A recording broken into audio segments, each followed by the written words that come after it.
Hello and welcome to this presentation by Market Taker Mentoring LLC, Introduction to the Greeks, How to Measure the Effects of Direction, Volatility, and Time on Option Prices.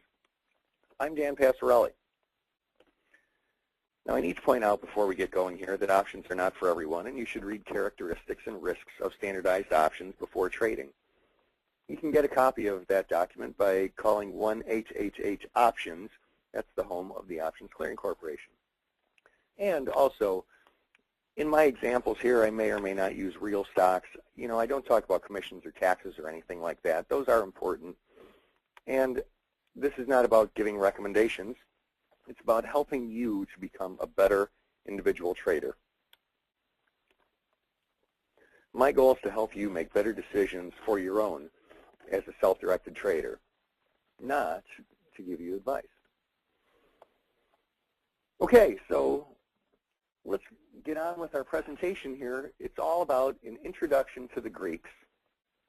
And if you have questions during this presentation, you can feel free to go down to where it says questions and type question, and I'll be happy to answer it.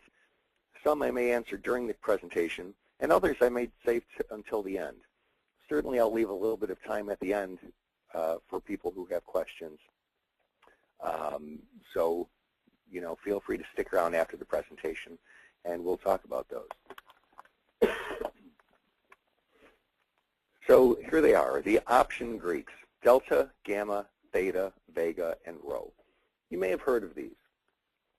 If you haven't, you're in the right place, and this is going to be an important class for you because these are the things that you absolutely need to be looking at every single time that you make a trade, especially delta, theta, and vega. Those three are really the trifecta.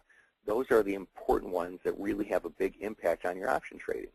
Now, for some very, very basic novice option traders, you might not be looking at these yet. You might just look at things from a P&L diagram standpoint, right? Well, hopefully this class changes the way you think, because when you do look at the Greeks, you trade with more information. Therefore, you can make better decisions. So let's kind of go through some of these one by one. We'll talk about the Greeks, what they are, and why we need them.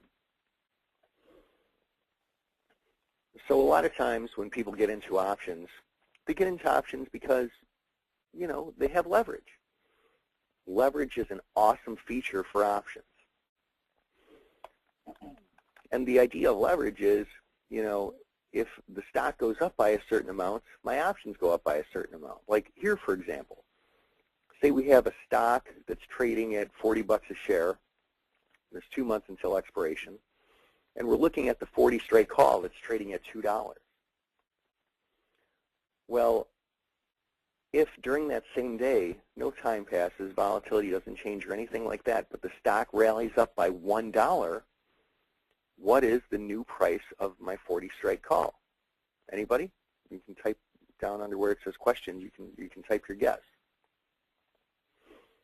While I'm waiting, this really tells you what the leverage of this option is, doesn't it? Okay, we're getting a couple guesses in here. Oh, yeah, Gus is, hey. Gus, I couldn't see your last name. I think you might be one of my students. Well, the answer is $2.50. Because, and somebody typed in here, it depends on the delta, and that's exactly correct. But we have enough information here to give an estimate of the answer. Now, if you think about this, this really isn't an indication of the leverage of this option, right? If the stock goes up by $1 and the call goes up by 50 cents. But in order to buy the stock, if I were to buy 100 shares of the stock, I'd have to pay $4,000. If I buy one call that represents the rights on 100 shares, I only have to pay $200. So given the same move, I can make 25% on the option, or I only make, you know, a fraction of a percent on the stock. This is both a measure of leverage and protection. Now what we're talking about here, and the way that we can do this estimation is by looking at the options delta. Option prices generally change less than the underlying stock prices. It's delta that estimates how much an options price will change relative to a change in the stock price.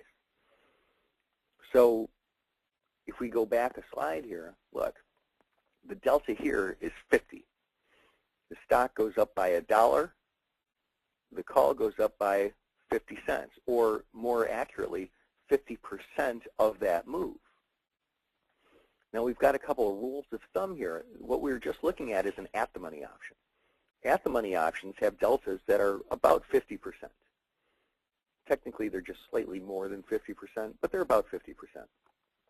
Options that are in the money have deltas that are greater than 50, and options that are out of the money have deltas that are less than 50.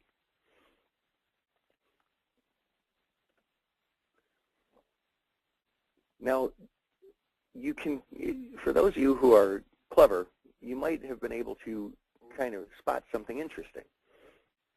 Because the deltas for in, at, or out of the money are different, what happens when the underlying stock price changes, making an option more in or out of the money?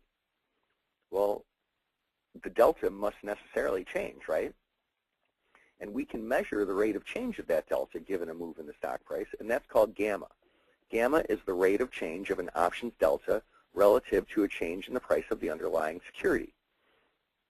When I buy options, I always have positive gamma, and positive gamma helps me. Delta changes my way. When the underlying stock rallies, my option delta gets higher for a call. It gets lower when the underlying stock falls. That means when I'm making money, I'm making it at an increasing rate. When I'm losing money, I'm losing it at a decreasing rate. Win-win. When I'm short options, I have negative gamma. That means movement always hurts me for the same reasons.